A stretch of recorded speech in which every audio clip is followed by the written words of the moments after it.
All right, welcome to part 2 of Rome. So we had left off talking about Trajan, his column, and his marketplace. We'll take a look at one more thing that Trajan is responsible for building, his triumphal arch. So we'll see that it's very similar to the arch of Titus that we saw earlier. It's one single archway with a pretty impressive lintel across the top. Of course, that lintel again holds a dedication to the Emperor Trajan. Now, this one is not in Rome specifically, it's in a different city. And this is something that would happen quite often. The Roman emperors would build these arches and impressive architectural elements in the city of Rome, of course, but would also have these builds in cities across the empire, because we do have a very centralized form of government. We have one emperor who's in control of everything, and we have this desire to communicate that power and control across the entire region, so that even subjects of Rome over in France, up in Germany, over in the East, in North Africa, they all know who the emperor is. Now, after the time of Trajan, we're going to start to see things change.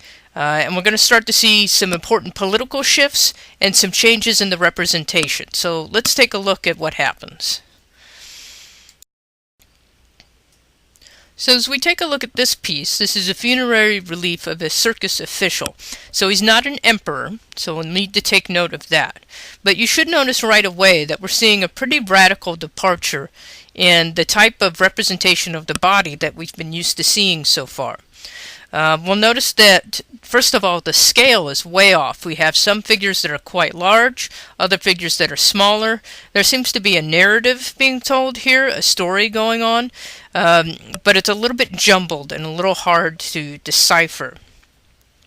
So this is in honor of a circus official, a guy who operates an arena, a circus arena, in Ostia in Italy.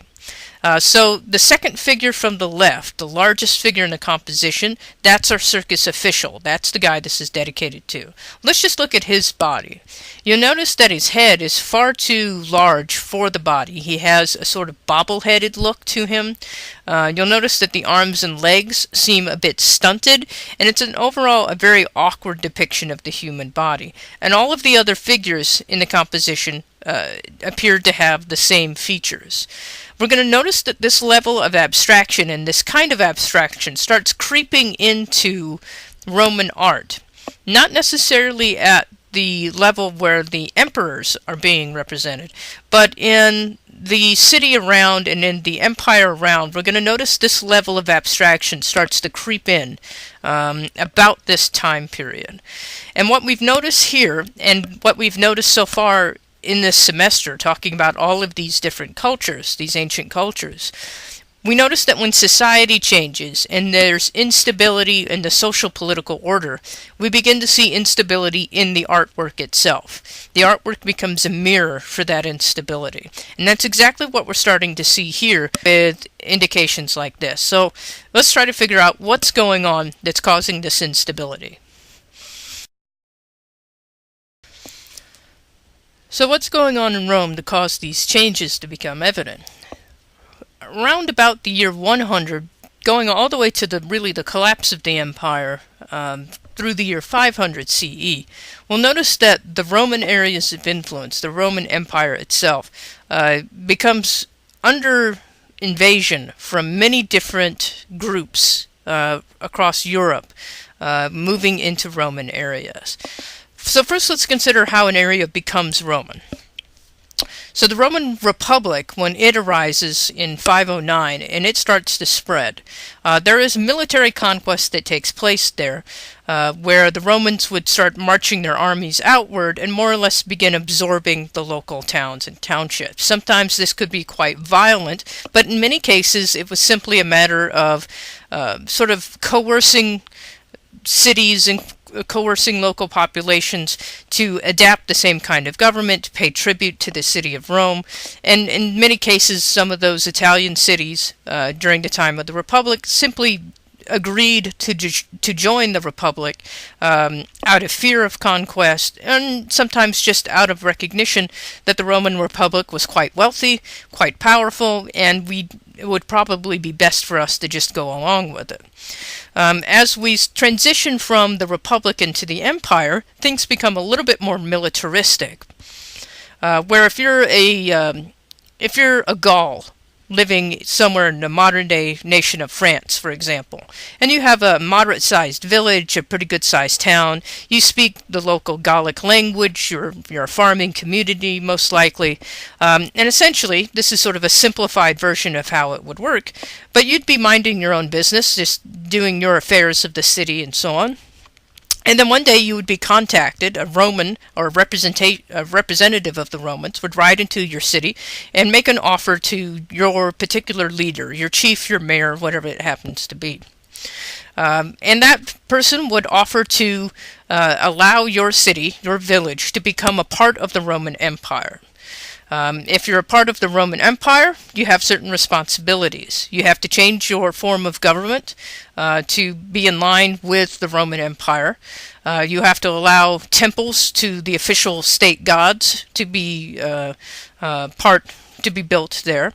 You have to allow the local Roman militia to have a garrison there, and also allow the young men of your city to join the Roman militia, the Roman army.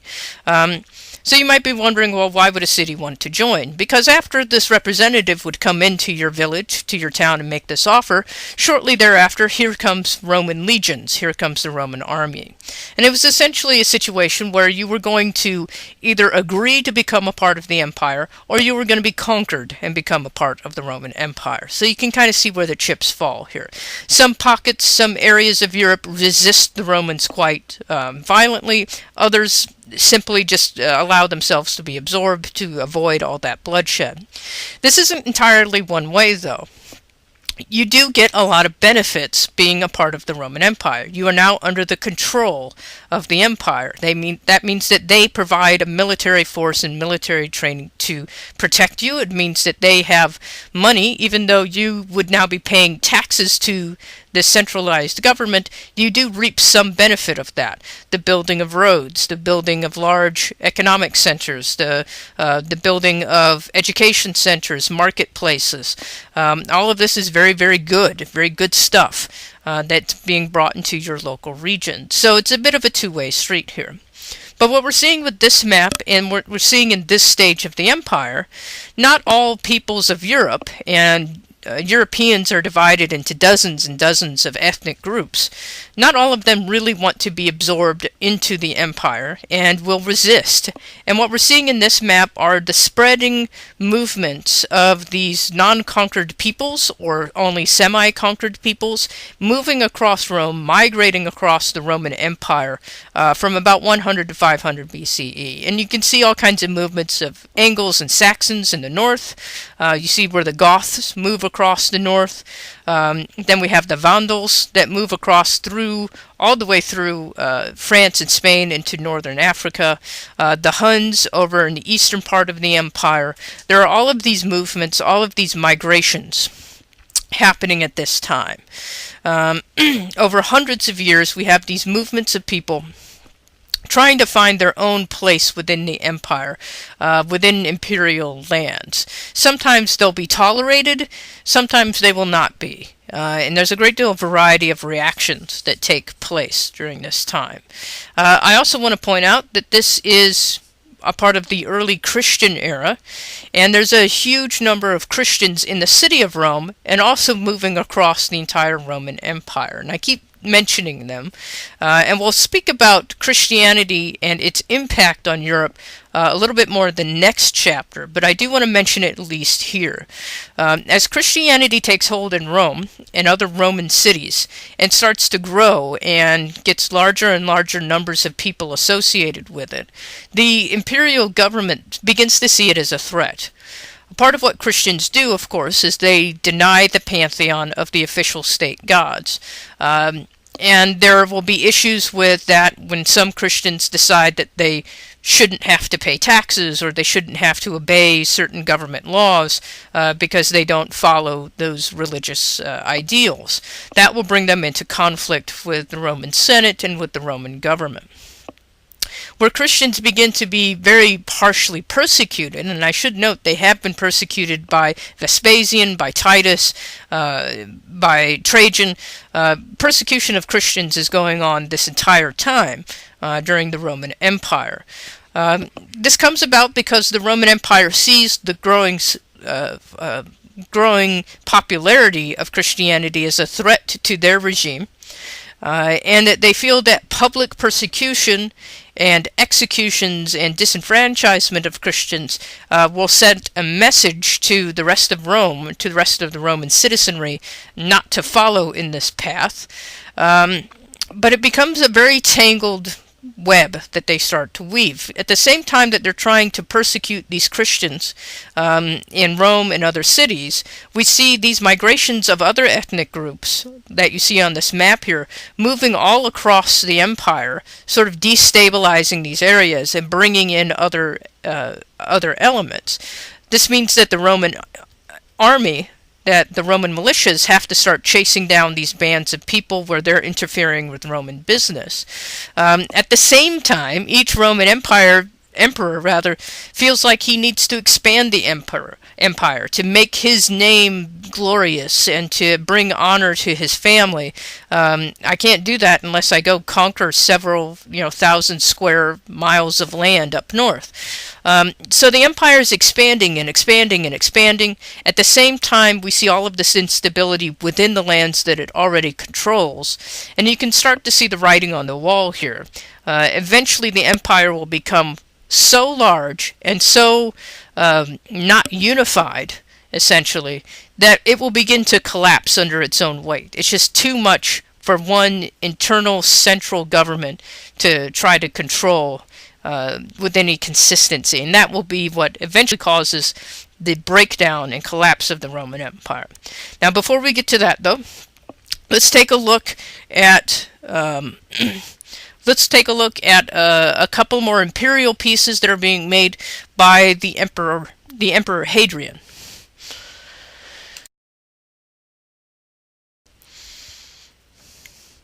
The Emperor Hadrian will begin some pretty major building projects in Rome as well, including this, the Pantheon. The Pantheon is a temple. It's a religious space. It's dedicated to all the gods. Thus we get the name Pantheon.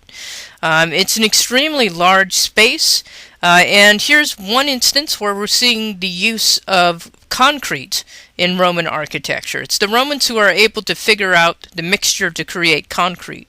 And once they have that formula down, that allows them to build extremely large, expansive interior spaces, which is helping them consolidate these areas in Rome. We talked a little bit about that before.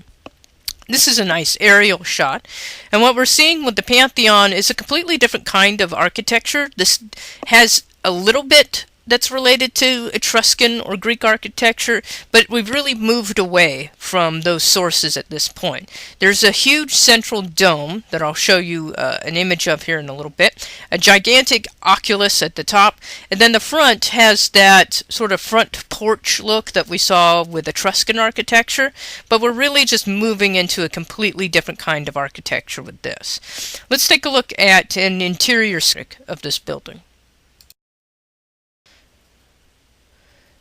Here's a schematic of the Pantheon in Rome. Give you a sense of the scale of this building. It's an enormous building. This would originally have had statues to all of the Roman gods and goddesses. And Hadrian may be interested in creating this because he realizes that his empire is experiencing this instability, these massive migrations of people and different ideas coming in and out of the city of Rome. And this is a way to try to rededicate himself to the traditional gods and goddesses. You'll notice, as you see this schematic indicates, the interior dome is constructed around this idea of a perfect sphere that could be placed inside of it, which we can only do with concrete and with that architectural advance. Let's take a look at the inside.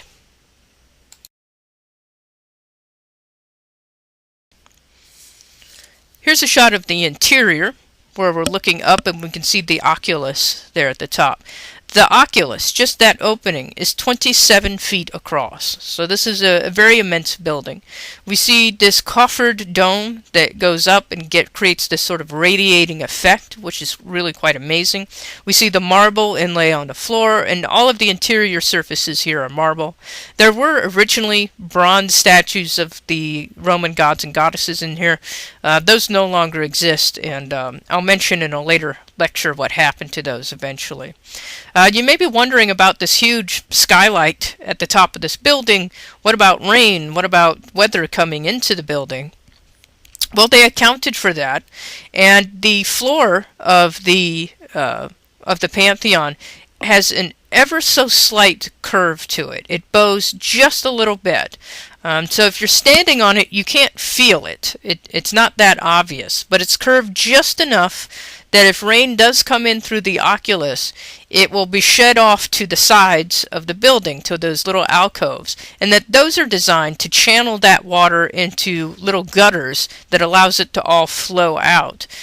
So the building stays dry and stays fresh even when the weather gets bad outside. So there's a great deal of little detail in this building that is important to the structure of the piece.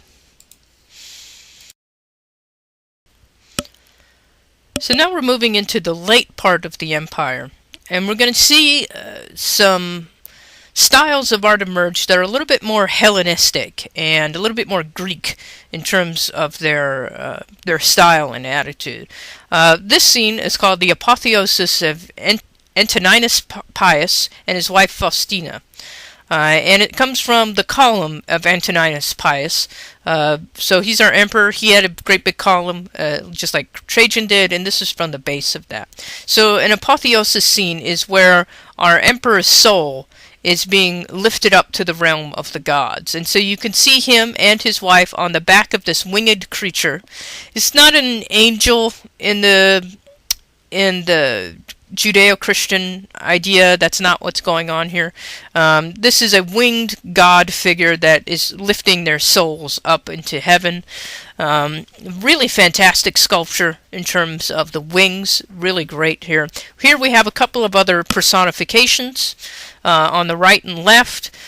We see the emperor and his queen riding on the back. It's all very symbolic and representational of this idea of our emperor as a god figure whose soul will ascend to heaven. Now, as we look at this piece, we'll notice that all of the figures are fairly idealized. They have a certain perfect form to them. But I want to show you another scene that comes from the same pedestal. It's just on the other side.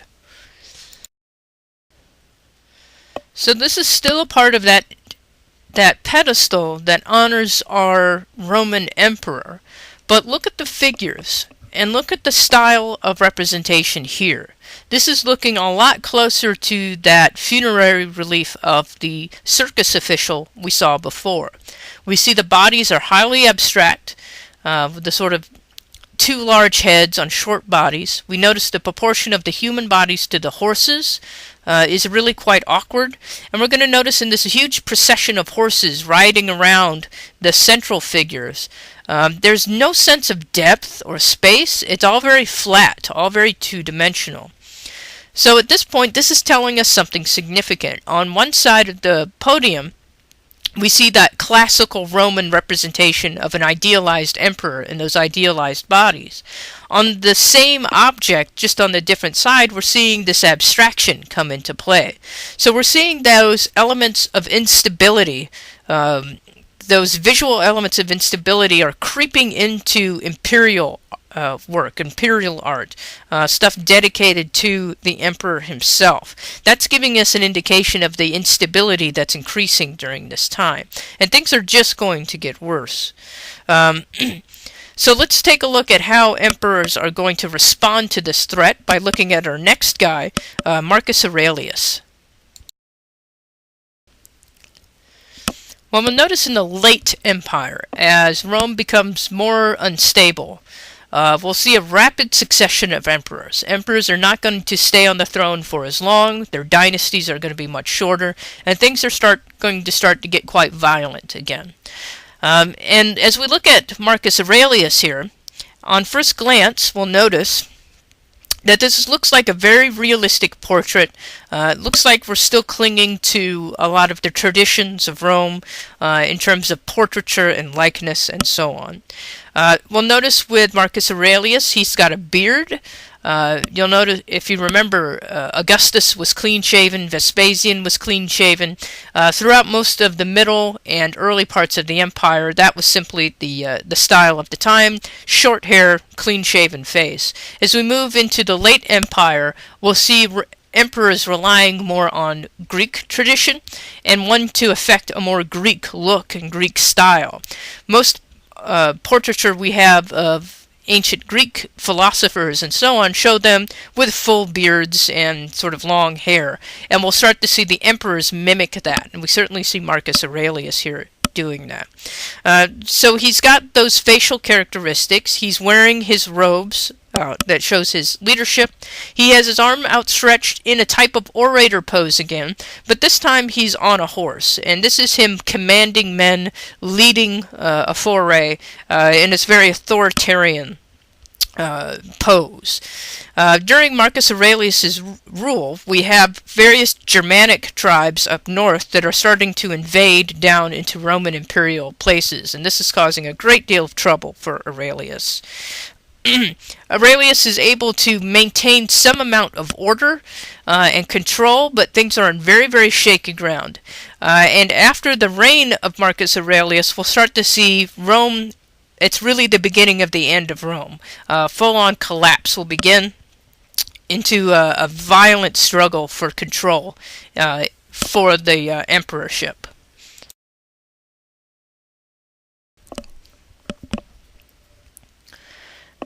As the Roman Empire is threatened militarily, both within and from without, and we start to see the economics and the politics become increasingly unstable, both in Rome and across the region, that sort of odd abstraction will become more and more prevalent in all different kinds of representation. And also important is the types of scenes that become abstracted and shown during this time. So this, what we're looking at here, is a sarcophagus. And the sarcophagus is displaying a mythological scene, but it's not related to Roman mythology or Greek mythology or the official state religion. This is the myth of Orestes, who was a messianic figure. There was a cult, a sort of religious cult following Orestes, this idea of this mythical hero who would come back to life again and save humanity. There were many messianic cults that were very, very active during this time. Orestes was just one of them. But take a look at this scene. It is incredibly violent. There are people being killed, there's a massive battle, people hiding, people with swords. We'll notice the bodies themselves maintain that really odd sort of abstract quality to them, with the large heads and truncated bodies, awkward poses, any sort of natural fluid motion that we had in classical Greece is completely gone in the late Roman Empire. And I want you to remember this kind of abstraction. What we're looking at here is very much like what we're going to see in medieval Europe. Now this is way before medieval times. We're still in the imperial realm of Europe, but this is going to serve as the foundation for the visual legacy of medieval Europe later on. So we're going to see this continue for quite a while happening in Europe. But it's a very violent, chaotic scene on a sarcophagus, on a coffin. Typically on coffins we want uplifting scenes, happy scenes, restful scenes to be comforting. When we see this level of chaos and violence on a sarcophagus, it's really indicating to us a very pessimistic and violent period of time within that society. And the story of the violence and the lack of control that's happening in Rome is really best summarized in our next example.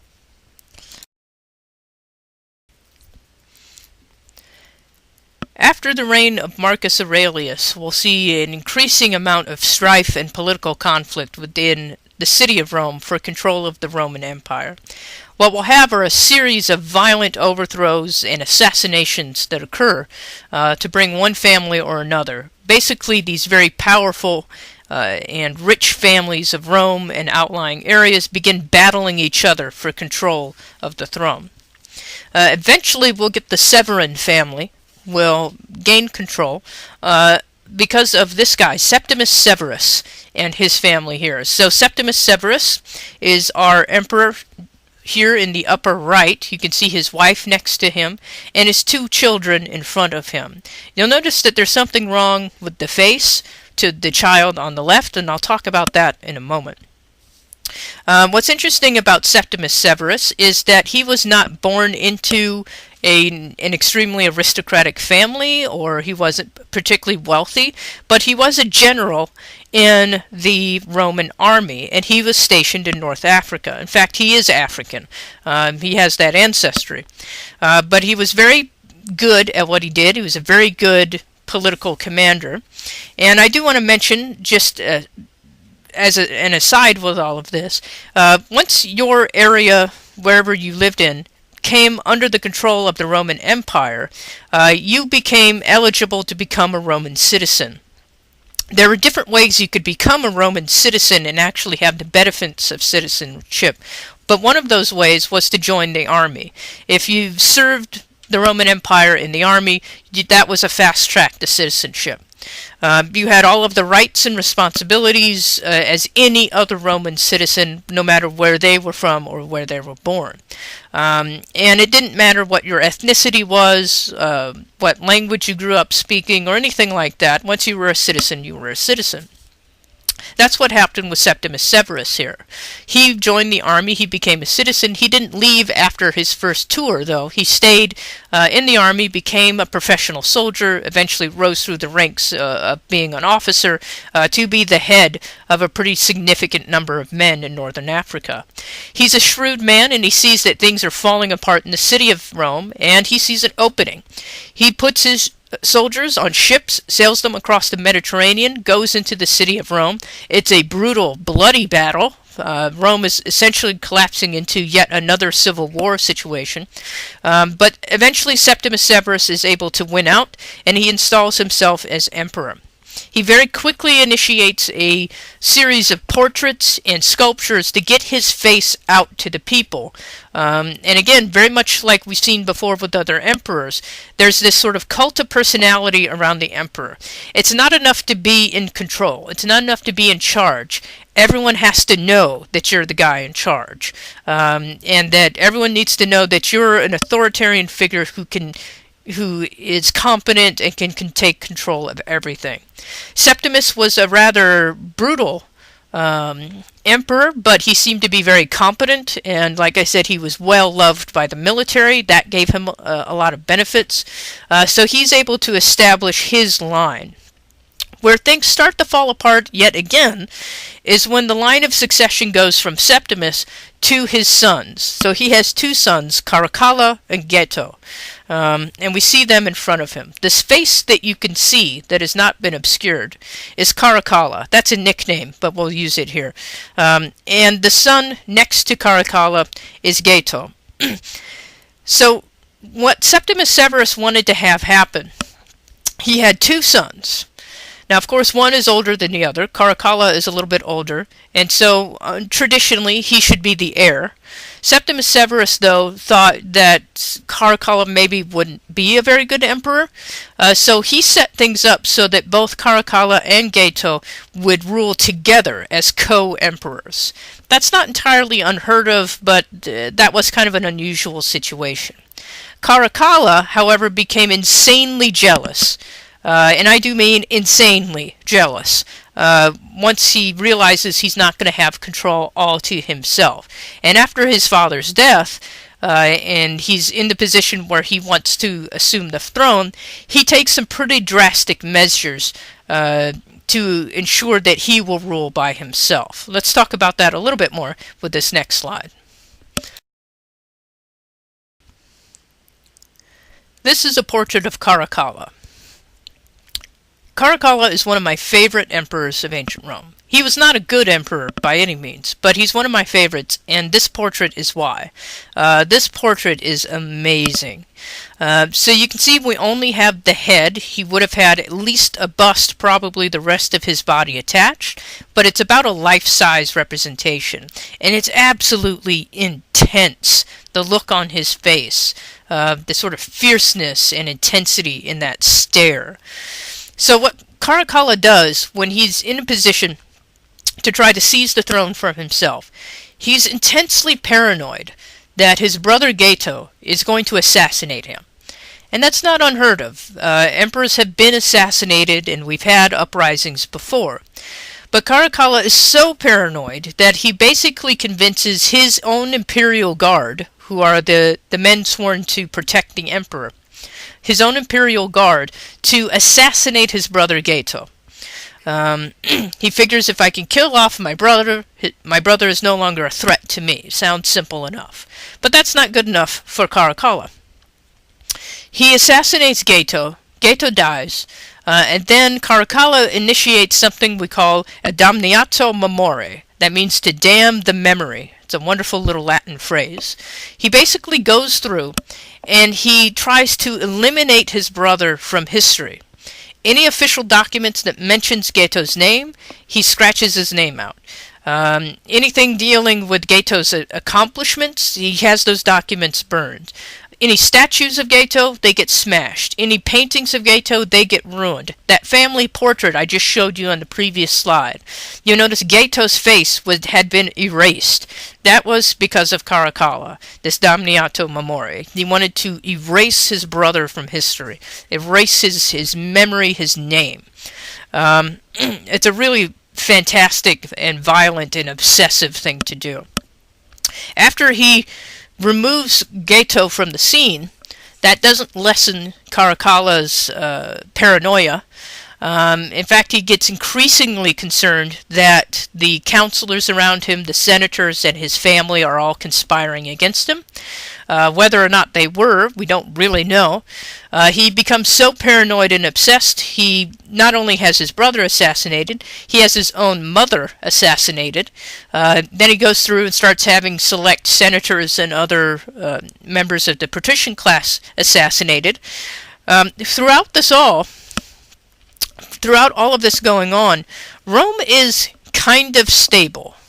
Caracalla is able to bring a little bit of stability into the city, but he's basically just so paranoid and so violent in expressing his paranoia that he can't last for long. And indeed he doesn't. He doesn't rule for very long.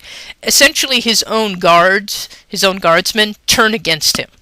They've realized that anyone who's going to have his own mother and brother assassinated is probably not going to hesitate to kill them off too if he gets paranoid enough. So they turn on him eventually and will throw him out. But during Caracalla's very brief but violent rule, he's still creating these wonderful portraits. Again, that cult of personality. It's important that Caracalla get his face out to the people, that people know who he is. And this is an absolutely brilliant portrait. The intensity in the eyes, the furrowed brow, and if you take a close look at his face, at the cheeks, on the sides of the face, he doesn't have a beard, he has stubble. And I just find that absolutely amazing that the sculptor, and we don't know the name of the sculptor, managed to sculpt a 5 o'clock shadow on this emperor. It's just amazing, the technique and the skill that goes into that. Hands down my personal favorite Roman imperial portrait. After Caracalla is assassinated, we'll get a couple more Severins that come in and out of the picture, but this is really the end of the Roman Empire. Things are collapsing into anarchy. The cities of Rome, outside the city of Rome, sort of outer parts of the empire, will begin to pull away and become more fragmented and not really a part of a cohesive imperial unit any longer.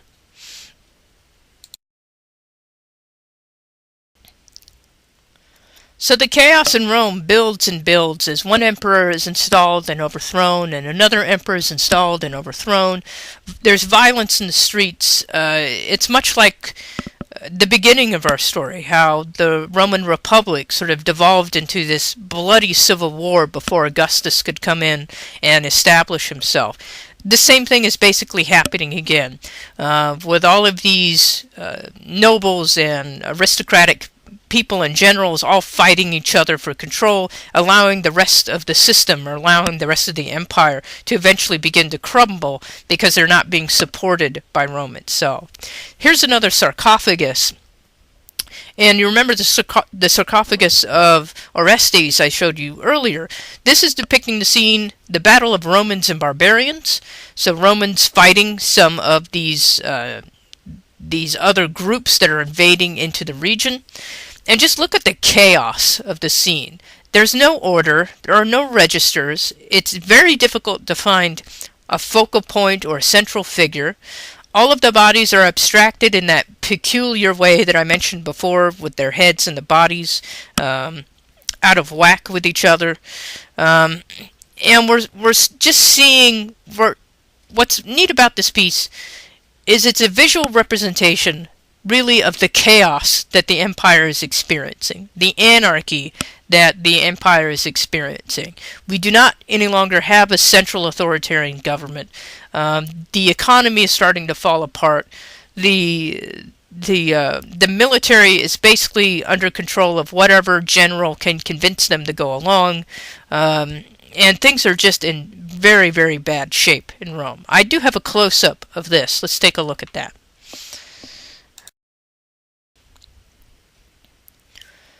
So here's a close-up of that sarcophagus, where we can see a Roman general on his horse during this chaotic battle. Again, there's some beautiful detail here. It's not that these artists are not skilled. They certainly are. There's a tremendous level of care and dedication to the craft being displayed here. But the composition of the scene and the abstraction of the scene are indicative of the overall sense of chaos and lack of order that is apparent in society at this time. So as we look at this, what we're seeing is the last gasp of the Roman Empire, and there will be one final big push to try to reorganize the empire and maintain it in its classical form. And that will be led by a guy named Diocletian, who will rule from about 284 to about 305. And when Diocletian, the Emperor Diocletian, is able to get into Rome and establish himself as emperor, he's going to be the last guy to have any sense of order and control and begin to stabilize things for just a little bit.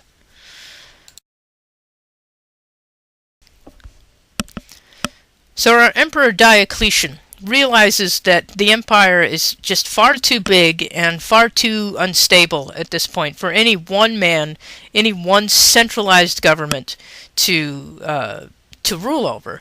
So he has this idea to reorganize the empire, keep it in its same size and coverage of people, but divide it into 4 quadrants.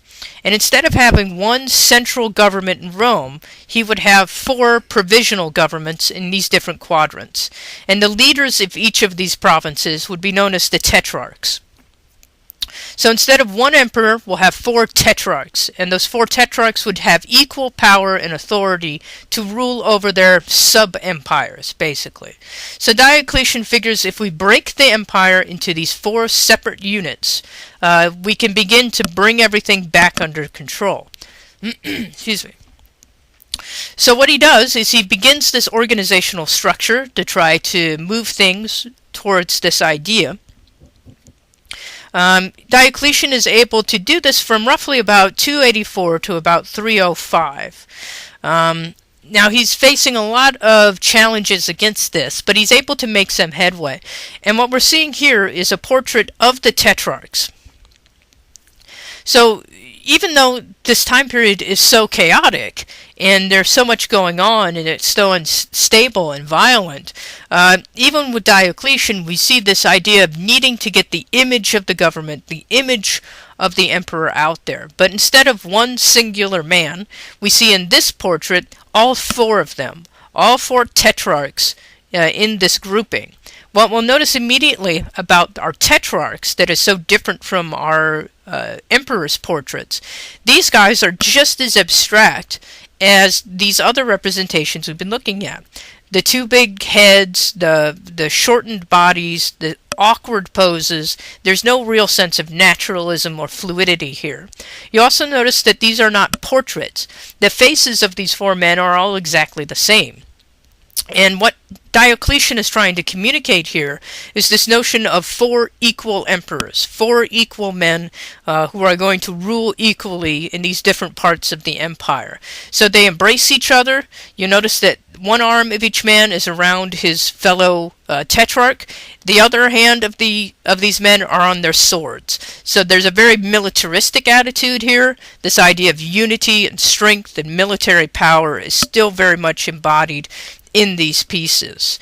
And this is the ideal that Diocletian wants to establish. The trouble is, Diocletian wants to establish this tetrarchy. One of the fellows he names as tetrarch is a guy named Constantine. And you may be familiar with that name from history.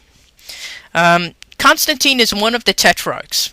Now, once Diocletian dies, Diocletian thinks, okay, at the end of my life, the tetrarchy will go on, and the empire will be preserved. Well, that's not how it happens. Basically, once Diocletian dies, all of the four men, the four tetrarchs, all decide that they want to usurp the other three, and we basically have the cycle begin all over again, with the tetrarchs each trying to defeat and consolidate the empire on their own.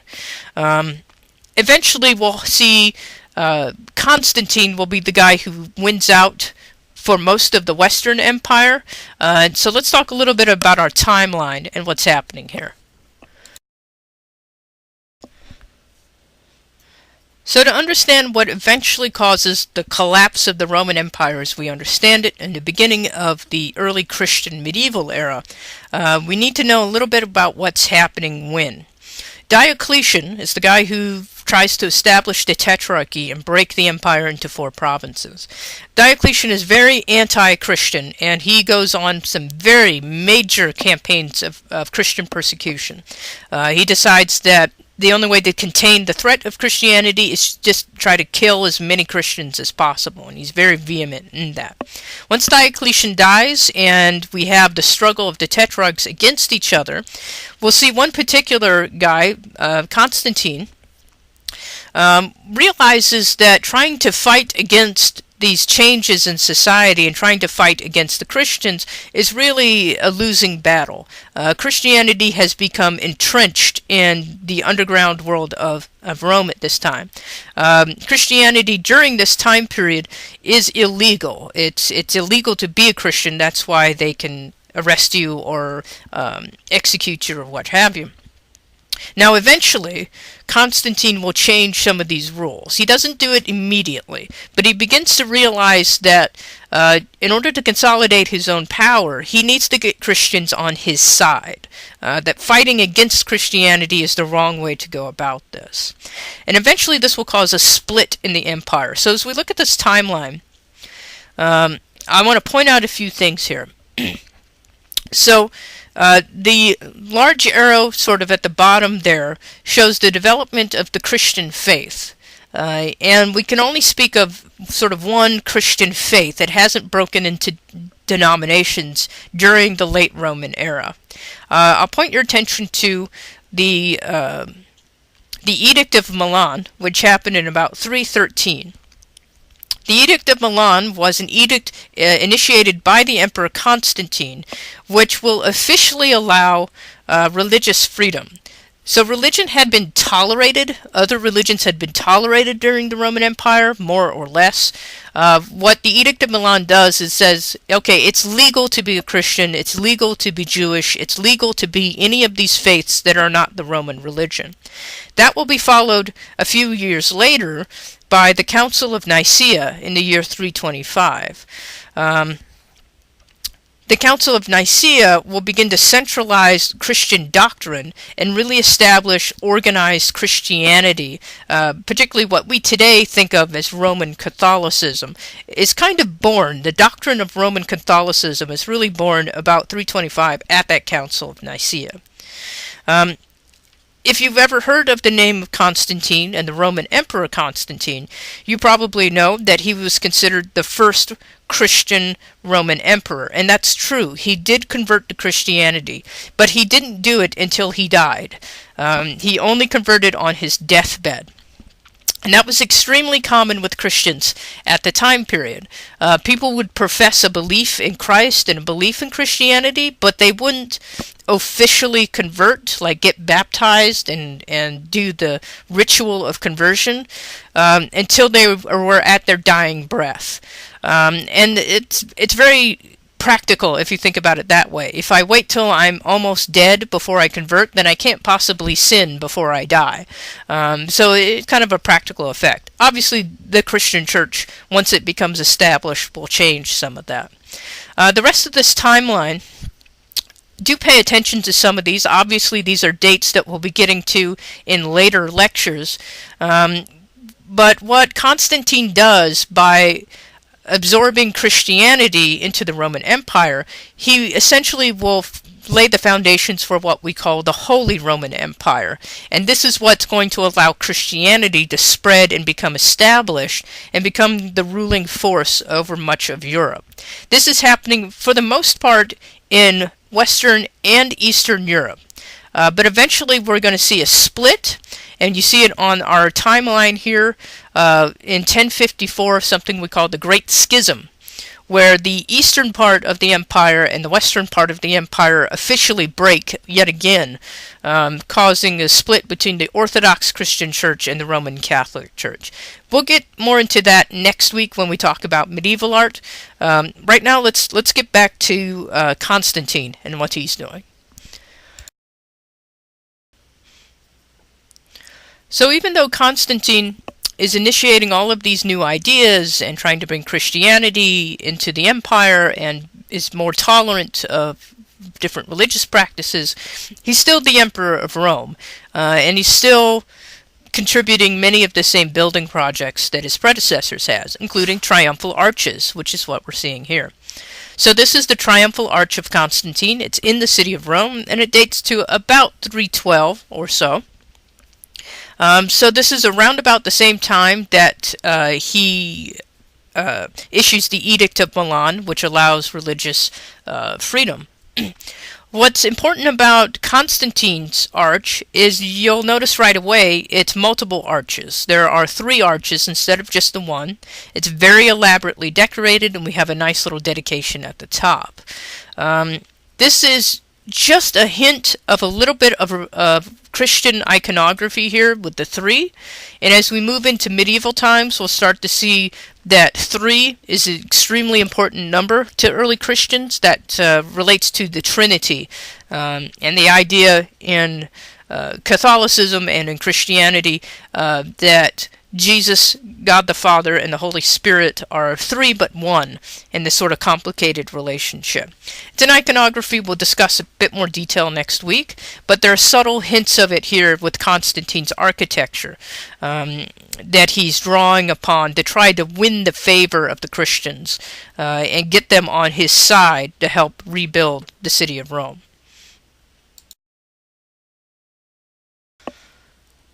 Along those lines, Constantine had portraits of himself made, including most famously this piece that we only have in fragments now. This comes from a portrait of Constantine from the Basilica Nova, which was a type of administrative center and marketplace, courthouse, and so on. We're just looking at his head here. The head itself is 8.5 feet high. So the entire statue would have been his entire body. You can imagine how huge this statue would have been. It's carved out of marble.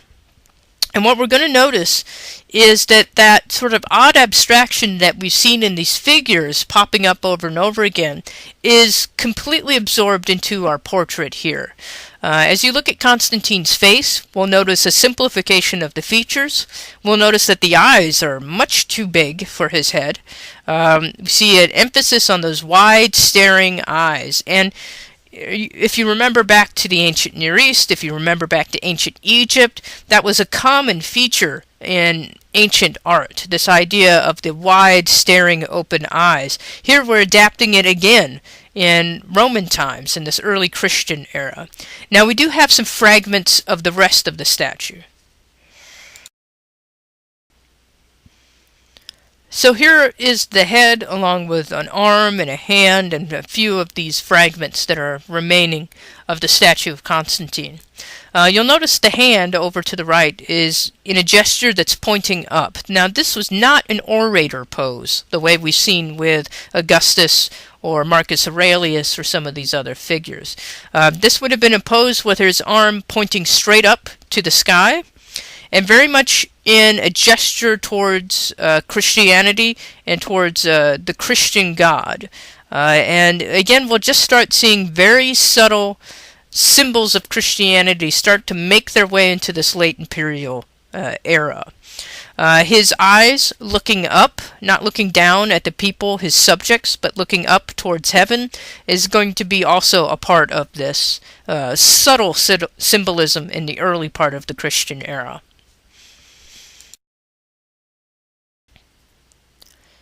So as a point of comparison, let's look at Constantine next to Augustus. So Augustus's statue is coming to us at about the year 20, and Constantine's statue coming to us about the year 315.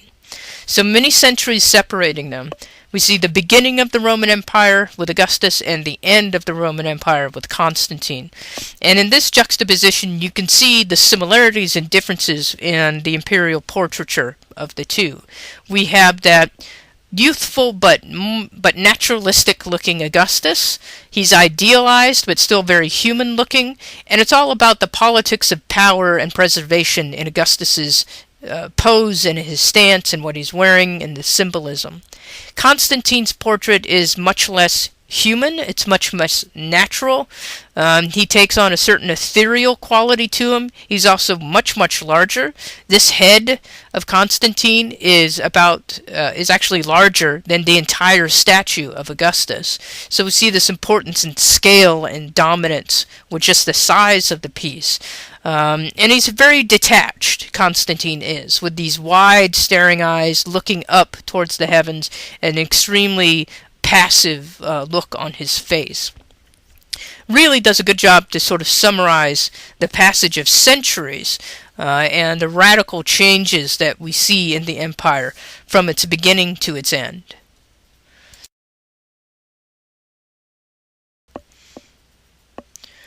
What we'll also notice about this time period late in Roman imperial history is a shifting in power away from the actual city of Rome.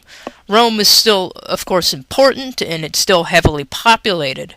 But Diocletian, when he was trying to establish the Tetrarchy, really didn't think Rome was a good place to rule from anymore. And he would quarter the empire into these different sections. And one of the northern capitals was in the German city of Trier. And that's where Diocletian himself preferred to live. Under Constantine, that central place of government was made into a Christian basilica. So what we're looking at here, the Aula Palatina in Trier, Germany, originally a Roman tetrarch structure that becomes a Christian church under Constantine, a basilican church. And get used to seeing these basilican long nave plans, because that will be the standard shape for Christian churches throughout the Middle Ages, based on this kind of design. And we can take a look inside of this piece.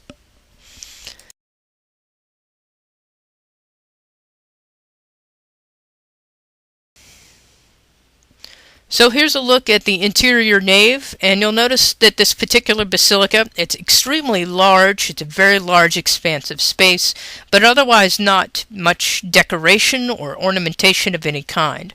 And that'll be typical of most early Christian churches. They'll be pretty sparse. In major population centers, they'll be very, very large, but they won't be highly decorated, and we won't see a lot of artwork in them for quite a while yet.